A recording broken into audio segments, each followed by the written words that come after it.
Good morning, Prairie Plant Girl here. I thought this morning we'd have a look at my garden bed, my raised bed number 4. I have, like most of my beds, quite a few things going on in here, though this one is starting to slow down a little bit. This bed has peas, parsnips, beets, it had radishes, has a few carrots, a little bit of spinach, and some cucumbers, and another one of these lovely volunteer dill, and there's some zinnias and I think a volunteer sunflower in there as well. So there's a lot going on in here, but it is starting to slow down a little bit. So come on in a little closer and we'll have a look together. So one of the first things that I planted in this bed was peas, and I've done 2 plantings since then. I've planted them, I think I planted them about 3-4 weeks apart, and the first planting was over on the other side, and it has been pulled out now, and now this is my second planting, and I have a third planting that's just getting going on the other side. The peas have been slow to get started this year, and like every year about this time, something is coming in and eating them, and I don't know if it's some sort of caterpillar or slugs. I really don't know what it is that does this. I never catch anyone in the act. I suspect it's caterpillars or slugs, but I don't know for sure. But the plants are still producing nicely for me.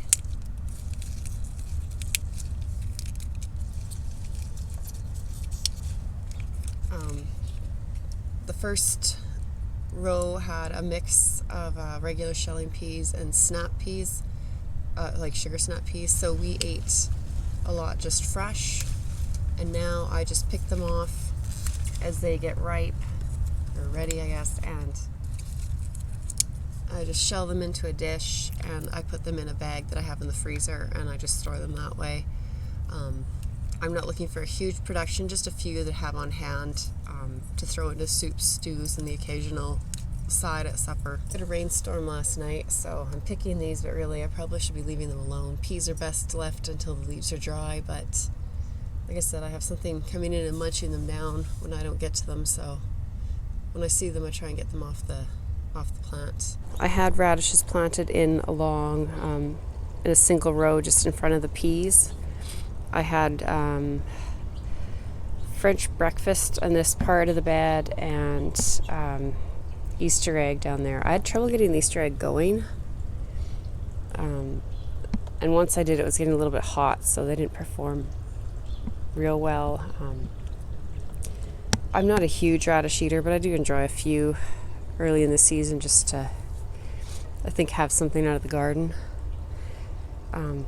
And this one is a French breakfast radish, and I'm just leaving it. It started to go to seed, so I'm just leaving it.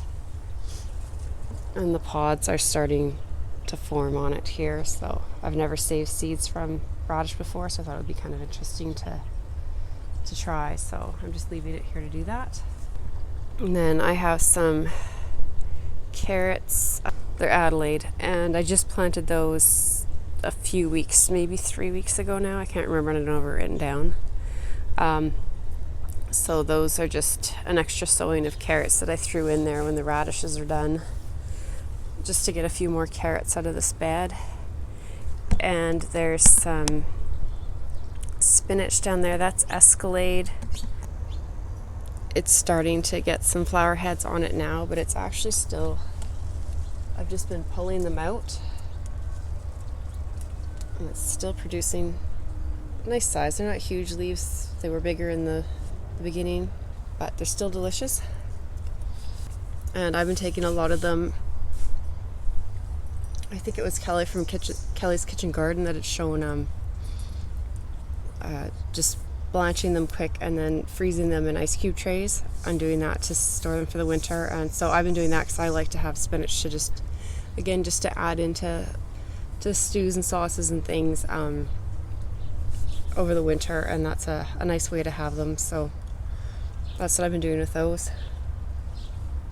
Along the back here I have my cucumbers. They go just across the width of this bed. I don't think I mentioned it. This bed is 4 feet across and 8 feet long, like most of my raised beds here. I pulled my first cucumber off of here yesterday. I'll try and get you a picture of it because I don't think I've eaten it yet. And there's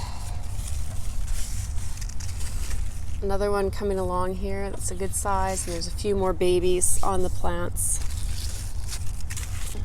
Not seeing any, but lots of flowers. And there's more plants down that way that you can't see. So I think it'll be a really good, nice production. I think I have like 6 plants in here, and I just have some cuttings from trees up here to get them up to a makeshift little trellis that I've installed along the back of some of my beds this year. This is actually just some metal from some packaging that my in-laws had, and I've just put some netting over the front of it and hung it on some clamps here so I can actually take these off and move them around if I need to. Oh, look at that big marigold trying to push its way up through the middle of the bed here, trying to find some light. I originally had tried to get some pak choi going along the front of this bed, and it just never took off for me. But I have some kohlrabi seedlings, so I think I'm going to set those in there and just try and get, because I also had trouble getting my kohlrabi going this year, so I think I'll set a few of those out there to try and get going today. And then there's this beautiful zinnia. I just love zinnias. Down the center is parsnips. You may recall in one of my videos I had a heck of a time getting them going, and then once things started coming up, I can never quite remember what the seedlings on the parsnips look like for some reason, so I just left the weeds and the seedlings and everything in there until they got just a little bit bigger, and then I was sure I knew what I was looking at. And then I weeded it out and they were just in there, and there was another row of peas growing up against them right here, so they were kind of tight for space. I pulled that row out, and they have a little bit more room there now. I haven't pulled any parsnips up, and I haven't actually gotten in there to thin, so I'm not sure what they're going to be like because I had the peas on either side, but we'll see. There's a big sunflower right in our view. Down along the front here is the beets. So these ones here are Merlin. I have pulled a few up. They're nice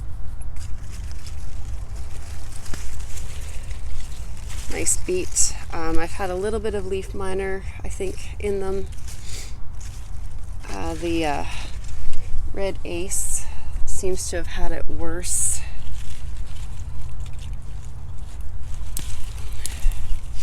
This was in a clump with some others, so it's not quite as big, but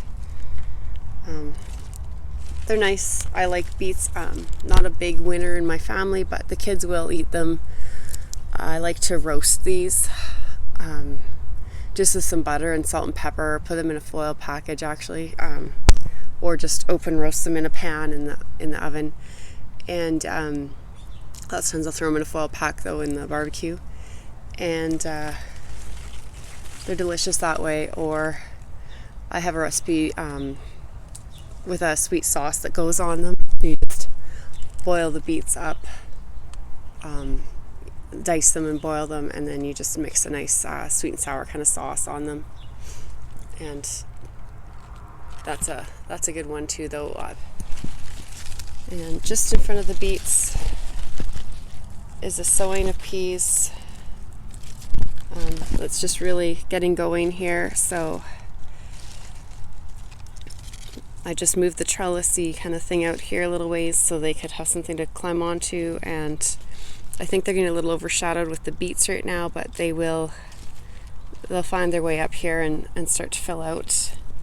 We should have another few harvests of peas off of these before the weather gets too cold. And there's some more of the cucumbers going up the trellis on this side, so they're coming along nicely. They had a little bit of time getting out of the shade of the other plants, but I knew once they got up the trellis that they would get the sunshine and be fine there. Little one coming along. So I hope you enjoyed this look at my raised bed number 4. Like the rest of my beds, it's fairly packed in, and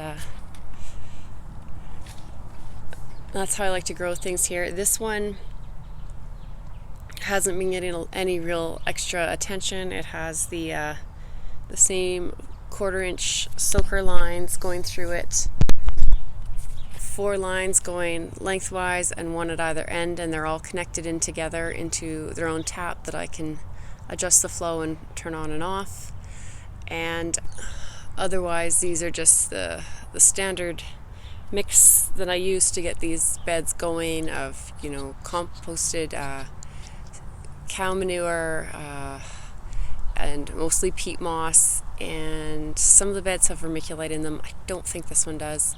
And then every year I just top them up with some of my homemade compost and sometimes a little bit of steer manure, but this year I didn't get my hands on a lot of that kind of stuff, so it was, I think, just homemade compost it was topped up with. And I don't even think I've put any fertilizer or anything in there. Like, this isn't, in my opinion, a bed of things that needs a lot of fertilizer. The peas are going to fix some nitrogen into the soil, so when I pull them up I try to leave the roots in the soil. I generally do that with a lot of the plants anyways. The parsnips I'll try and leave here until they get a freeze. Our average first frost is September 12th, I believe. So we're into August, what is this? August 7th today, so we're 6-7 weeks away from our average first frost. Last year I think we had snow around that time, but that's not common for us here. But we're coming about, 2/3 of the way through our season here, so thanks for watching, and we'll see you next time. Bye.